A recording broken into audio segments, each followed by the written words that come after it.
إن الحمد لله نحمده ونستعينه ونستغفره ونعوذ بالله من شرور أنفسنا ومن سيئات أعمالنا من يهده الله فلا مضل له ومن يضلل فلا هادي له وأشهد أن لا إله إلا الله وحده لا شريك له وأشهد أن محمدا عبده ورسوله اللهم صل على محمد وعلى آل محمد كما صليت على إبراهيم وعلى آل إبراهيم إنك حميد مجيد اللهم بارك على محمد وعلى آل محمد كما باركت على إبراهيم وعلى آل إبراهيم إنك حميد مجيد أما بعد فإن خير الحديث كتاب الله وخير الهدي هدي محمد صلى الله عليه وسلم وشر الأمور محدثاتها وكل محدثة بدعة وكل بدعة ضلالة وكل ضلالة في النار أعوذ بالله من الشيطان الرجيم يا أيها الذين آمنوا اتقوا الله حق تقاته ولا تموتن إلا وأنتم مسلمون يا أيها الناس اتقوا ربكم الذي خلقكم من نفس واحدة وخلق منها زوجها وبث منهما رجالا كثيرا ونساء واتقوا الله الذي تساءلون به والأرحام إن الله كان عليكم رقيبا يا أيها الذين آمنوا اتقوا الله وقولوا قولا سديدا يصلح لكم أعمالكم ويغفر لكم ذنوبكم ومن يطع الله ورسوله فقد فاز فوزا عظيما قابل صد احترام بزرگوں، دوستوں اور بھائیوں اور معززات ماؤں، بہنوں، بیٹیوں اور خواتین اسلام، آج کے خطبہ جمعہ کی ابتدا قرآن مجید کی 2 آیات کے ساتھ کرتا ہوں جو سورہ یونس میں ہیں اور آیت نمبر ہے 31 اور 32۔ ان 2 آیتوں میں اللہ رب العزت ارشاد فرماتے ہیں: اعوذ باللہ من الشیطان الرجیم قل من یرزقکم من السماء والارض، آپ کہہ دیجئے، پوچھئے ان لوگوں سے کہ کون ہے جو تمہیں رزق دیتا ہے آسمان سے بھی اور زمین سے بھی، یعنی آسمان سے بارش کا پانی نازل کر کے پھر زمین کو تر و تازہ کر کے اس پانی کے ساتھ زمین سے تمہارے لیے رزق کون نکالتا ہے، اور تمہیں کون رزق دیتا ہے آسمان سے بھی اور زمین سے بھی؟ یہ پہلا سوال۔ پھر ان سے دوسرا سوال پوچھئے: امن یملک السمع والابصار، کون ہے جو کہ کانوں کا اور آنکھوں کا مالک ہے؟ کان اور آنکھ انسان کے اعضاء میں بڑی اہمیت کے حامل ہیں۔ انسان کے جسم کے اندر جو اعضاء ہیں وہ سارے کے سارے اہمیت کے حامل ہیں، لیکن ان میں خاص طور پر یہ کان جن کے ذریعے انسان سنتا ہے اور یہ آنکھیں جن کے ذریعے انسان دیکھتا ہے۔ فرمایا ان سے ذرا پوچھئے کہ تمہارے جسم کے اندر یہ جو 2 بڑے ہی امپورٹنٹ، بڑے ہی اہمیت والے جو اعضاء ہیں، کان اور آنکھ، ان کا مالک کون ہے؟ کون ہے کہ جو تم سے تمہارے کانوں سے سننے کی صلاحیت چھین بھی سکتا ہے، اور کون ہے تمہاری آنکھوں سے قوت بینائی بھی سلب کر سکتا ہے؟ آنکھوں اور کانوں کا مالک کون ہے؟ ذرا پوچھیے ان سے۔ یہ 2 سوال۔ تیسرا: وَمَن يُخْرِجُ الْحَيَّ مِنَ الْمَيِّتِ وَيُخْرِجُ الْمَيِّتَ مِنَ الْحَيِّ، اور کون ہے جو کہ زندہ کو مردہ سے نکالتا ہے اور مردہ کو زندہ سے نکالتا ہے؟ اس کی ایک عام مثال یہ دی جاتی ہے کہ مرغی زندہ ہے اور اس سے ایک انڈا نکلتا ہے جو کہ مردہ ہوتا ہے، اور اس کا عکس کر لیں کہ انڈا مردہ ہوتا ہے لیکن اس سے مرغی کا جو بچہ ہوتا ہے وہ زندہ ہوتا ہے، جو اس انڈے سے پیدا ہوتا ہے۔ یہ ایک عام مثال ہے۔ کون ہے جو اس طرح کرتا ہے؟ مردہ سے زندہ کو نکالتا ہے اور مردہ کو زندہ سے نکالتا ہے۔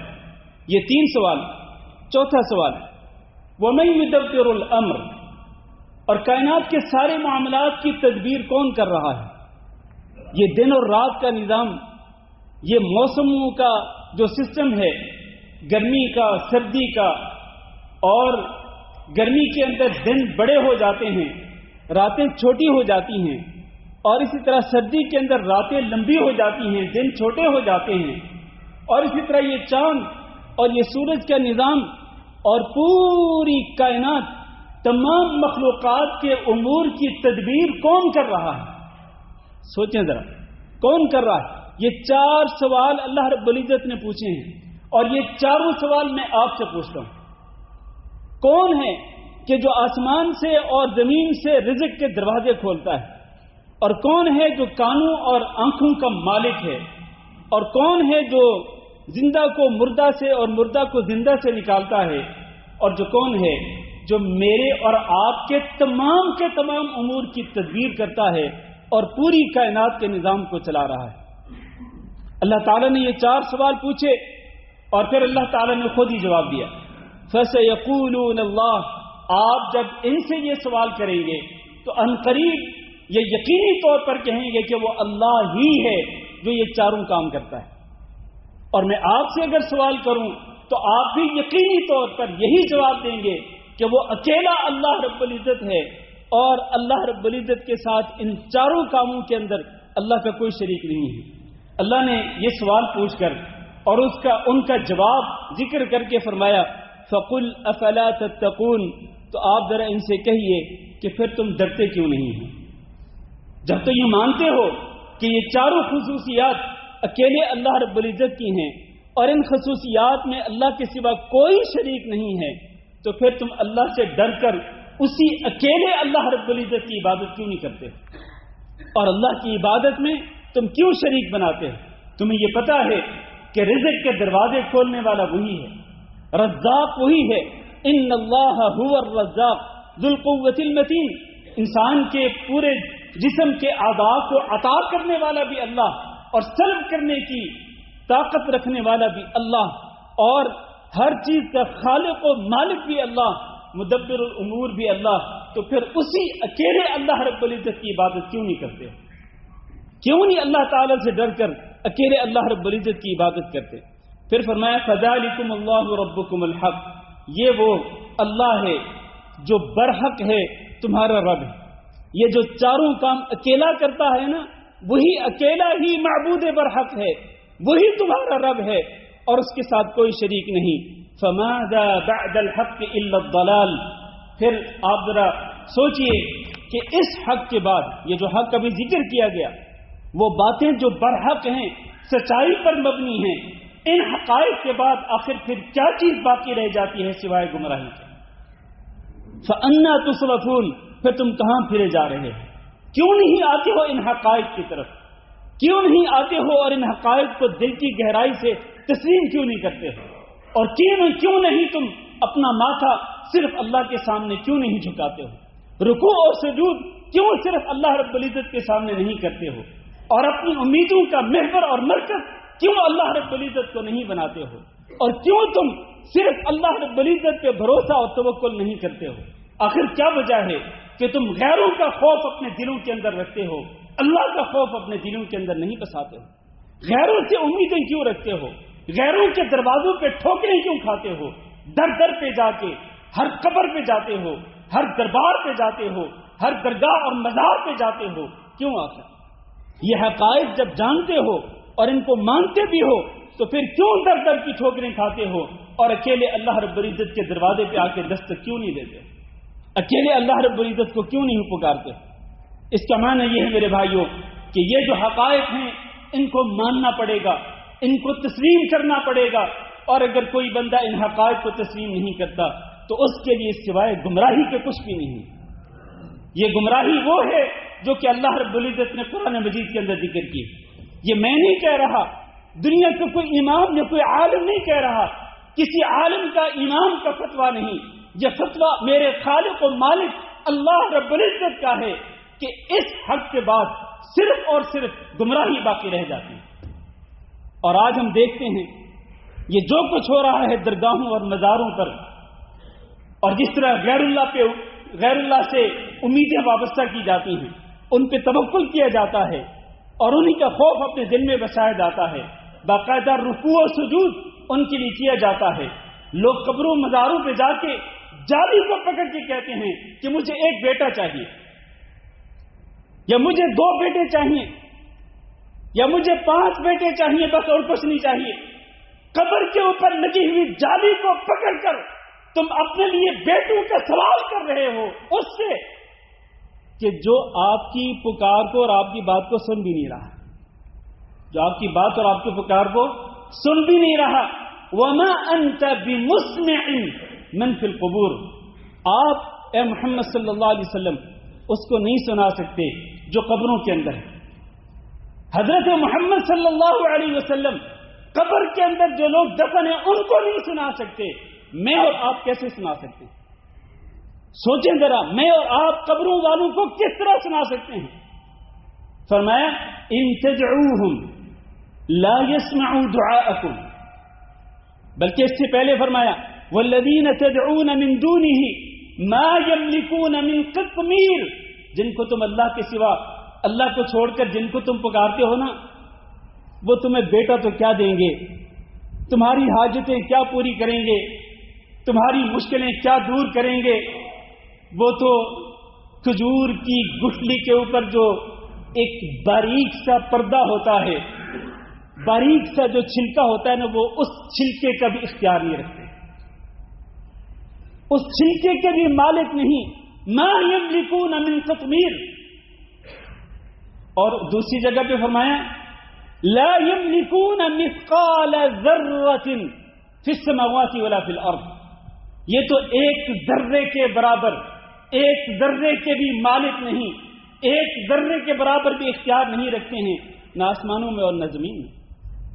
اور جن کے پاس ذرہ برابر بھی اختیار نہیں، ذرہ برابر بھی کسی چیز کے مالک نہیں، وہ آپ کو بیٹے دیں گے، وہ آپ کی مشکلیں دور کریں گے، وہ آپ کی حاجتیں پوری کریں گے؟ فرمایا ان تدعوہم لا يسمعوا دعاءکم۔ میرے بھائیوں، یہ سورۃ فاطر کے اندر یہ قرآن مجید میں یہ آیت موجود ہے، جائیے پڑھیے سورۃ فاطر کو۔ ان تدعوہم لا يسمعوا دعاءکم، اگر آپ ان کو پکاریں گے وہ آپ کی پکار کو نہیں سنیں گے۔ وَلَوْ سَمِعُوا مَا اسْتَجَابُوا لَكُمْ، اور اگر بالفرض وہ سن بھی لیں، بالفرض اگر سن بھی لیں، مَا اسْتَجَابُوا لَكُمْ، وہ تمہارا جواب نہیں دے سکتے۔ اور پھر اس سے بڑی جو دکھ اور افسوس کی بات، بلکہ اس سے بڑی جو خطرناک بات ہے وہ کیا ہے؟ فرمایا وَيَوْمَ الْقِيَامَةِ يَكْفُرُونَ بِشِرْكِكُمْ، تم یہ جو شرک کر رہے ہو نا، کہ ان کو جا کے پکار رہے ہو، قیامت کے دن وہ تمہارے اس شرک کا ہی انکار کر دیں گے، تمہارے اس شرک کا انکار کر دیں گے، کہیں گے ہم نے تو نہیں کہا تھا کہ ہماری قبروں پہ آ کے ہمیں پکارنا، ہم نے تو نہیں کہا تھا۔ قیامت کے دن وہ تم سے برات اور بیزاری اور لا تعلقی کا اظہار کریں گے، پر بتلاؤ تم کہاں جاؤ گے؟ کون ہوگا تمہیں نجات دینے والا؟ کون ہوگا تمہیں اللہ کے عذاب سے بچانے والا؟ آج کہتے ہیں کہ جی فلاں پیر صاحب کی بیعت کر لیں تو بس قیامت کے دن چٹکی لگے گی، وہ ہمارے حق میں شفاعت کریں گے اور ہمارا بیڑا پار ہو جائے گا۔ اللہ تعالی نے فرمایا وَلَا تَنْفَعُ الشَّفَاعَةُ عِنْدَهُ، اللہ کے ہاں کسی کی شفاعت کچھ بھی کام نہیں آئے گی۔ یہ میں نہیں کہہ رہا، یہ بھی اللہ رب العزت نے قرآن مجید کے اندر کہا ہے۔ سورۃ السبا کو اٹھائیں جو سورۃ فاطر سے پہلی سورت ہے، 22واں پارہ، وَلَا تَنْفَعُ الشَّفَاعَةُ عِنْدَهُ، اللہ کے پاس کسی کی سفارش کام نہیں آئے گی، إِلَّا مَنْ أَذِنَ لَهُ، ہاں جس کو اللہ تعالیٰ اجازت دے گا شفاعت کرنے کی، اور جس کے حق میں اجازت دے گا شفاعت کرنے کی، بس اس کے لیے شفاعت کارگر اور فائدہ مند ثابت ہوگی، اور مشرک کے لیے تو اللہ رب العزت اجازت دینے والا نہیں ہے۔ نبی کریم صلی اللہ علیہ وسلم سے حضرت ابو ہریرہ رضی اللہ تعالی نے پوچھا تھا کہ من اسعد الناس بشفاعتک یوم القیامہ، اے اللہ کے رسول قیامت کے دن وہ کون سا خوش نصیب ہوگا، سب سے بڑا خوش نصیب جس کو آپ کی شفاعت نصیب ہو؟ نبی کریم صلی اللہ علیہ وسلم فرمایا کہ اے ابو ہریرہ مجھے پتا تھا کہ تم ہی مجھ سے یہ سوال کرو گے، کیونکہ تم بہت شوق رکھتے ہو دل کے اندر میری احادیث کو سننے کا۔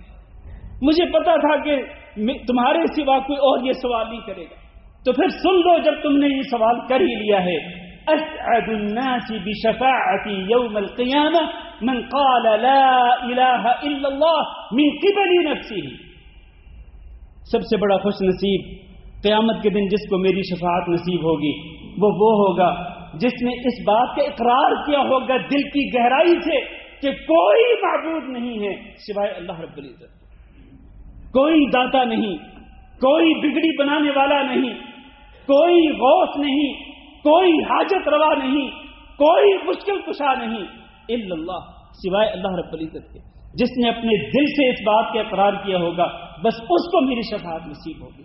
اللہ رب العزت اپنے فضل و کرم کے ساتھ ہمیں بھی ان خوش نصیب لوگوں میں شامل فرمائے۔ قیامت کے دن اللہ رب العزت ہمیں اپنے پیارے نبی جناب محمد صلی اللہ علیہ وسلم کی شفاعت نصیب فرمائے۔ میرے بھائیوں، یہ جو اللہ کے ساتھ شرک کرنا ہے یہ سب سے بڑا ظلم ہے، اس سے بڑا ظلم کوئی نہیں ہو سکتا ہے۔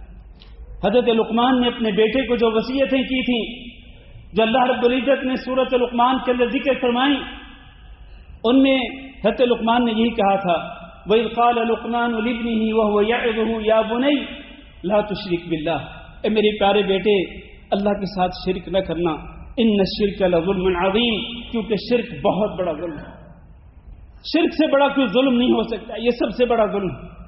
اور حضرت عبداللہ بن مسعود رضی اللہ تعالیٰ عنہ بیان کرتے ہیں کہ میں نے رسول اکرم صلی اللہ علیہ وسلم سے پوچھا ای الذنب اعظم، سب سے بڑا گناہ کون سا ہے؟ تو نبی کریم صلی اللہ علیہ وسلم نے فرمایا ان تجعل للہ ندا وهو خلقک، سب سے بڑا گناہ یہ ہے کہ تم اللہ کا شریک بناؤ، اللہ کا شریک بناؤ جبکہ اللہ ہی ہے وہ جس نے تمہیں پیدا کیا، یعنی جو تمہارا پیدا کرنے والا ہے ہونا یہ چاہیے تھا کہ تم اکیلے اسی اللہ کی عبادت کرتے اور اس کی عبادت میں کسی کو شریک نہ بناتے، لیکن اس کے باوجود بھی اگر تم اس کا شریک بناتے ہو، یعنی اس کی عبادت میں کسی اور کو شریک کرتے ہو، تو یہی سب سے بڑا گناہ ہے۔ میرے بھائیوں، اس سب سے بڑے گناہ سے اپنے دامن کو بچا کے رکھیں۔ موت آئے تو اسی حالت میں آئے کہ آپ کے دامن پہ شرک کا داغ دھبا نہ ہو، کیونکہ شرک کا داغ دھبا اگر جسم پہ لگا ہوا ہو اور اسی حالت میں انسان کی موت آ جائے، اور موت آنی ہے میرے اوپر بھی اور آپ کے اوپر بھی، اگر شرک کا داغ دھبا لگا ہوا ہے اور اس سے ہم نے توبہ نہیں کی، ہم نے وہ داغ و دھبا دھلوایا نہیں، اس کو صاف نہیں کیا توبہ کے ذریعے اور توحید کے ساتھ ہم نے اس کو دھویا نہیں، تو پھر اس بات پہ یقین کر لیں کہ قیامت کے دن مغفرت ہونے والی نہیں۔ یہ سب سے بڑا ظلم ہے میرے عزیز بھائیوں، غیر اللہ کو پکارنا۔ اور نبی کریم صلی اللہ علیہ وسلم کو اللہ رب العزت نے فرمایا، 3 آیات میں آپ کو ذکر کرنا چاہتا ہوں آپ کے سامنے، 3 آیات غور سے سنیے گا۔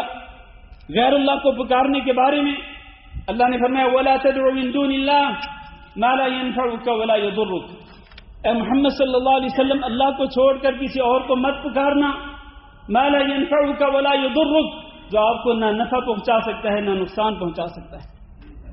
پھر فرمایا فَإِن فَعَلْتَ، اگر آپ نے ایسے کر لیا، حالانکہ نبی صلی اللہ علیہ وسلم ایسے کرنے والے نہیں تھے، یہ فرضی طور پر یہ بات کہی جا رہی ہے کہ اگر آپ نے ایسے کر لیا، یعنی اللہ کے سوا کسی اور کو پکارا کہ جس کے ہاتھ میں نہ نفع ہے نہ نقصان ہے، فَإِنَّكَ إِذًا لَّمِنَ الظَّالِمِينَ، تو یقین کر لینا اے محمد صلی اللہ علیہ وسلم آپ بھی ظالموں میں سے ہو جائیں گے۔ یہ بات مجھے اور آپ کو سمجھانے کے لیے کہی جا رہی ہے کہ اگر ہم نے اللہ کے سوا کسی اور کو پکارا تو ہم ظالموں میں سے ہو جائیں گے، یعنی ظلم عظیم کرنے والوں میں شامل ہو جائیں گے، شرک کرنے والوں میں شامل ہو جائیں گے۔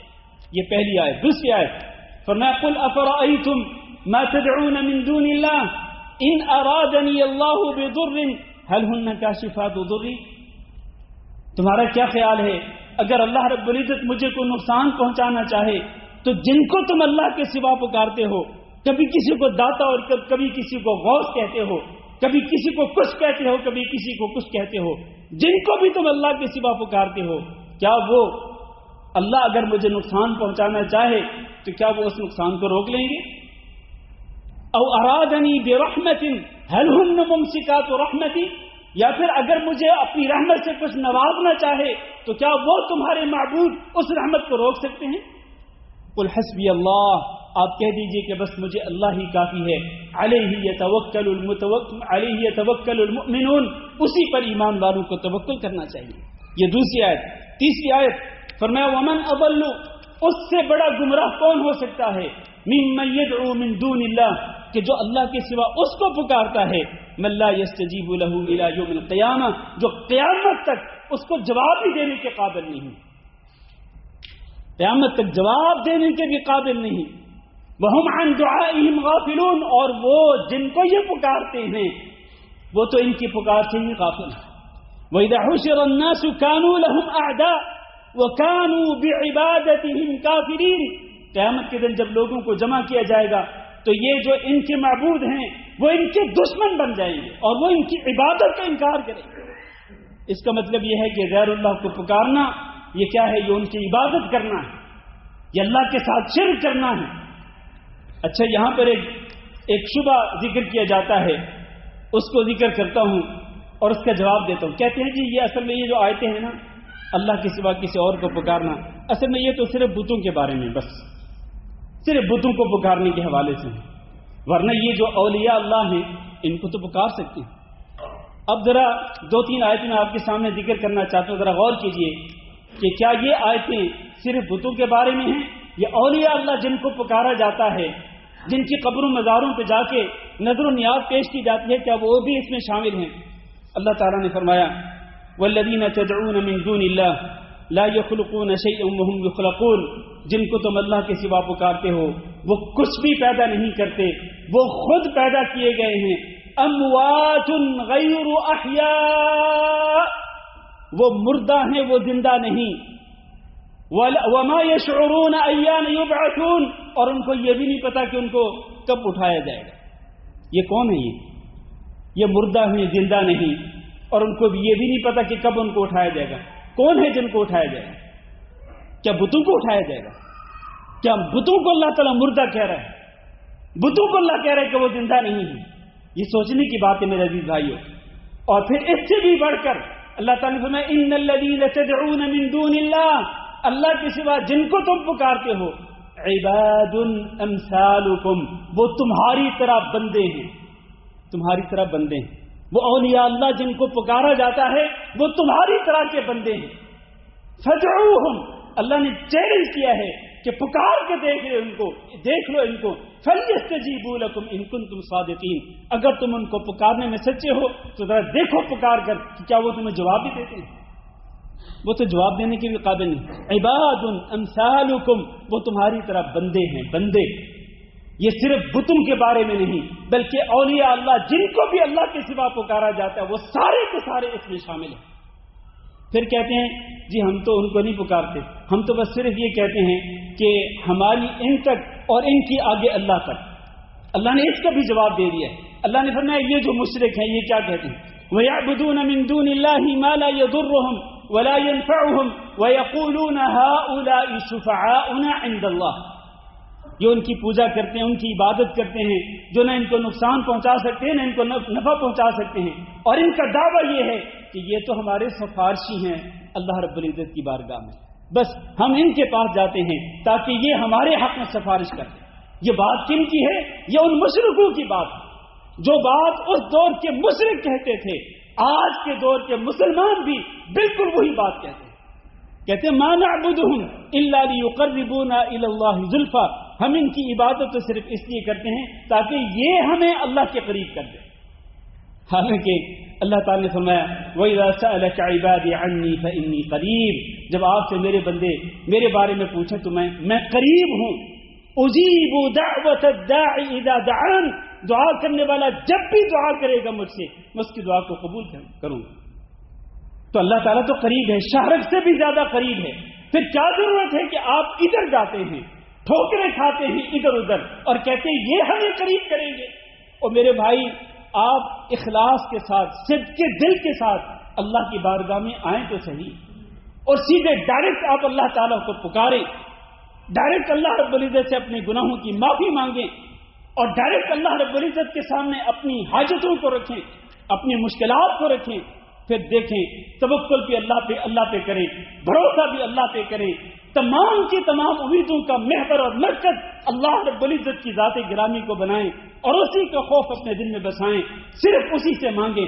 پھر دیکھیں آپ کی مشکلات دور ہوتی ہیں کہ نہیں ہوتی، آپ کی حاجتیں پوری ہوتی ہیں کہ نہیں ہوتی. اللہ تعالیٰ تو وعدہ کر اجیب دعوت الداعی اذا دعان، دعا کرنے والا جب بھی مجھ سے مانگے گا، جب بھی دعا کرے گا، اس کی دعا کو قبول کروں گا. اور ہر رات کے آخری سپہر میں اللہ رب العزت آسمان دنیا پہ آ کے پکار کے کہتا ہے کہ کون ہے جو مجھ سے اپنے گناہوں کی معافی مانگے، میں اس کے گناہوں کو معاف کر دوں. کون ہے جو مجھ سے مانگے، میں اس کو عطا کروں. اللہ رب العزت تو دینے کے لیے تیار ہے، لیکن ہم ہیں کہ ہم کبھی ادھر ٹھوکریں کھاتے ہیں، کبھی ادھر ٹھوکریں کھاتے ہیں. اللہ تعالیٰ سے دعا ہے کہ اللہ ہم سب کو اپنی توحید کو سمجھنے کی توفیق دے.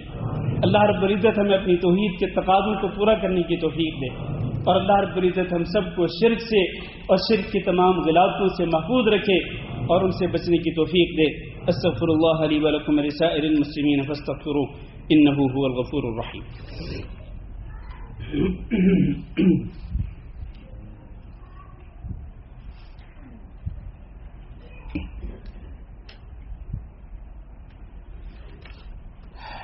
ان الحمد لله نحمده ونستعينه ونستغفره ونعوذ بالله من شرور أنفسنا ومن سيئات أعمالنا، من يهده الله فلا مضل له ومن يضلل فلا هادي له، وأشهد أن لا إله إلا الله وحده لا شريك له، وأشهد أن محمدا عبده ورسوله. اللهم صل على محمد وعلى آل محمد كما صليت على إبراهيم وعلى آل إبراهيم إنك حميد مجيد. اللهم بارك على محمد وعلى آل محمد كما باركت على إبراهيم وعلى آل إبراهيم إنك حميد مجيد. أما بعد، میرے عزیز بھائیو اور دوستو، نبی کریم صلی اللہ علیہ وسلم کی دو زوجات مطہرات جن کے نام تھے ام سلمہ رضی اللہ تعالی عنہ اور ام حبیبہ رضی اللہ تعالی عنہ، یہ دونوں ایک جگہ کا وزٹ کر کے واپس آئیں تو انہوں نے ایک چرچ کو دیکھا تھا، اور اس چرچ کے اندر کچھ تصویریں لگی ہوئی تھیں، کچھ مجسمے بنے ہوئے تھے. یہ واپس آئیں تو انہوں نے نبی کریم صلی اللہ علیہ وسلم کو آگے بتلائی. انہوں نے حبشہ کی زمین پر دیکھا تھا اس طرح کا ایک چرچ اور اس کے اندر یہ تصویریں. واپس آئیں تو نبی صلی اللہ علیہ وسلم کو یہ بات بتلائی کہ ہم نے ایک چرچ دیکھا ہے جس کے اندر اس طرح کی تصویریں بنی ہوئی تھیں. نبی کریم صلی اللہ علیہ وسلم نے فرمایا، بات توجہ سے سنیے گا، فرمایا اولئک، یہ وہ لوگ ہیں، اذا مات فیہم الرجل الصالح، ان میں جب کوئی نیک آدمی مر جاتا. کون؟ نیک آدمی، کوئی قوال گویہ نہیں، کوئی برا انسان نہیں. ایک نیک آدمی جب مر جاتا تو یہ کیا کرتے؟ بنوا علی قبرہ مسجدا، جو اس نیک آدمی کی قبر پہ مسجد بنا دیتے، اور وصوروا تلک الصور، اور ان نیک لوگوں کی تصویریں بنا کر وہ اسی مسجد کے اندر اس کی قبر کے اوپر لٹکا دیتے. اب اللہ کے رسول بتلائیے ان کا یہ عمل جائز تھا یا ان کا یہ عمل غلط تھا؟ فرمایا اولئک شرار الخلق عند اللہ، یہ مخلوق میں سب سے برے لوگ ہیں اللہ رب العزت کے نزدیک. بھلے لوگوں ذرا سوچو، ایک نیک آدمی مرا، اس نیک آدمی کی قبر پہ مسجد کو بنا دیا اور اس کے اندر تصویریں لگا دی. اس پر اللہ کے رسول نے کیا فرمایا؟ اولئک شرار الخلق عند اللہ، اللہ کے نزدیک یہ سب سے برے لوگ ہیں. اس حدیث کو اپنے سامنے رکھیں اور آج ہمارے ملکوں کے اندر جو کچھ ہو رہا ہے اس کو بھی سامنے رکھیں. یہ درگاہوں اور مزاروں پہ کیا ہو رہا ہے؟ ذرا دل پہ ہاتھ رکھ کے ٹھنڈے دل کے ساتھ سوچئے ذرا کیا ہو رہا ہے. یہ کن لوگوں کی قبروں پہ مسجدیں بنائی گئی ہیں؟ کن لوگوں کی قبروں پہ؟ تو اگر وہ لوگ اللہ کے نزدیک سب سے برے ہیں تو کیا یہ لوگ جنہوں نے، اگر ہم دعویٰ قبول کرنے کے، انہوں نے اولیاء اللہ کی قبروں پہ مسجدیں بنائی ہیں اور درگاہ اور مزار بنے، اگر ہم اس کو قبول کر لیں تو کیا یہ لوگ یہ عمل کر کے اللہ کے ہاں بہترین قرار پائیں گے اور ان کا یہ عمل درست قرار پائے گا؟ ان کا وہ عمل، بلکہ رسول اکرم صلی اللہ علیہ وسلم نے میرے بھائیو بس یہ حدیث ذکر کر کے خطبہ ختم کر رہا ہوں. حضرت عائشہ رضی اللہ تعالیٰ عنہ فرماتی ہیں جن کی گود میں نبی صلی اللہ علیہ وسلم نے اپنا سر مبارک رکھا ہوا تھا اور اسی حالت میں نبی کریم صلی اللہ علیہ وسلم اللہ تعالیٰ سے جا ملے, اسی حالت میں آپ کا انتقال ہوا. حضرت عائشہ رضی اللہ تعالیٰ نے فرماتی ہیں کہ نبی کریم صلی اللہ علیہ وسلم اپنی وفات سے کچھ لمحات پہلے بار بار یہ ارشاد فرماتے تھے لعن اللہ الیہود والنصارى اتخذوا قبور انبیائهم مساجد. اللہ رب العزت کی لعنت ہو یہود و نصارہ پر جنہوں نے اپنے نبیوں کی قبروں کو سجدگاہ بنا لیا تھا, نبیوں کی قبروں کو سجدگاہ بنا لیا تھا, نبیوں کی قبروں پہ مسجدیں بنا لی تھی. اللہ رب العزت کی لعنت ہو ان یہود و نصارہ پر. حضرت عائشہ کہتی ہیں کہ یہ بات نبی صلی اللہ علیہ وسلم اپنی موت سے کچھ لمحات پہلے کیوں کہہ رہے تھے؟ یحذروا ما صنعوا. نبی صلی اللہ علیہ وسلم اصل میں ان کی یہ بات ذکر کر کے اپنی امت کو ڈرا رہے تھے کہ میری موت کے بعد میری قبر کو تم نے سجدگاہ نہیں بنا. بھلے لوگوں, اگر تو نبی کریم صلی اللہ علیہ وسلم جو کہ سید الانبیاء ہیں, خیر البشر ہیں, سید ولد آدم ہیں, اگر ان کی قبر پہ اس امت کے لوگ سجدگاہ بناتے, ان کی قبر کو سجدگاہ بناتے, تو اللہ رب العزت کی پھٹکار اور اللہ کی لعنت کے مستحق ٹھہرتے. لیکن نبی صلی اللہ علیہ وسلم سے کم تر لوگ, وہ کوئی بھی ہوں, چاہے کوئی ولی ہو, کوئی بزرگ ہو, کوئی مرشد ہو, کوئی پیر ہو, کیا اس کی قبر کو سجدگاہ بنانے سے جو لوگ اس طرح کریں گے وہ اللہ کی رحمت کے مستحق ٹھہریں گے یا وہ اللہ کی پھٹکار کے مستحق ٹھہریں گے؟ یہ باتیں وہ ہیں میرے بھائیوں جو آپ کے سوچنے کے لیے میں چھوڑ کے جا رہا ہوں. سوچئے گا ضرور میرے بھائیوں. آج کے خطبہ کا خلاصہ یہ ہے کہ شرک سب سے بڑا ظلم ہے اور قیامت کے دن اللہ رب العزت شرک جیسے گناہ کو معاف نہیں کرے گا. انہ من یشرک باللہ فقد حرم اللہ علیہ الجنہ.